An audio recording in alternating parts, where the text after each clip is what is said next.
எனக்கு அடுத்த வாரம் கல்யாணம். கல்யாணமா? ஏப்பா பொடிசா கைக்குள்ள கால்குள்ள தெரிஞ்சுக்கிட்டு இருந்தா உனக்கு கல்யாணமா? வாழ்த்துக்கள் வாழ்த்துக்கள். சரி சரி அப்புறம் என்ன மேப்படி விஷயம்லாம் வாங்கிட்டல?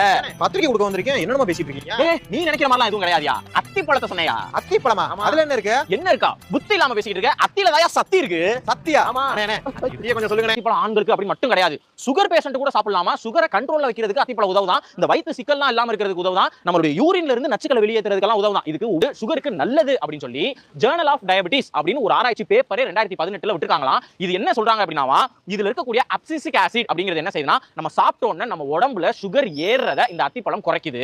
அதுல அந்த அப்சிசிக் ஆசிட் இருக்கு அப்படிங்கிற விஷயத்தை சொல்லி ஹீமோகுளோபின் லெவல் இருக்குல்ல, அந்த ஹீமோகுளோபின் லெவல் கரெக்டா மெயின்டைன் ஆகிறதுக்கு, ரத்த சோகை மாதிரியான பிரச்சனை எல்லாம் வராம இருக்கிறதுக்கு இதை நம்ம சாப்பிட்டுக்கிட்டோம் அப்படின்ற பட்சத்துல நமக்கு வந்து சால்ட் உடம்புல சேர்ந்து அந்த யூரின் மூலமா வெளியேறுதுல, அதுல இருக்கக்கூடிய நச்சுத்தன்மை நச்சு கிருமிகளையும் இது வந்து அழிக்க வல்லது. அதனால அந்த பாதைகளையும் நம்ம க்ளீன் பண்ணி விடும் அப்படின்னு சொல்லி டாக்டர்கள் எல்லாம் சொல்றாங்க. நிறைய பேர் இதை பத்தி பேசிக்கிட்டு இருக்காங்க. அதனால தான் என்ன சொல்றேன், இந்த மாதிரி எப்பப்ப வாய்ப்பு கிடைக்குதோ அப்பப்பெல்லாம் இந்த மாதிரி பொருட்களை நல்ல விஷயங்களை சாப்பிட்டு பழகிக்கிறோம்.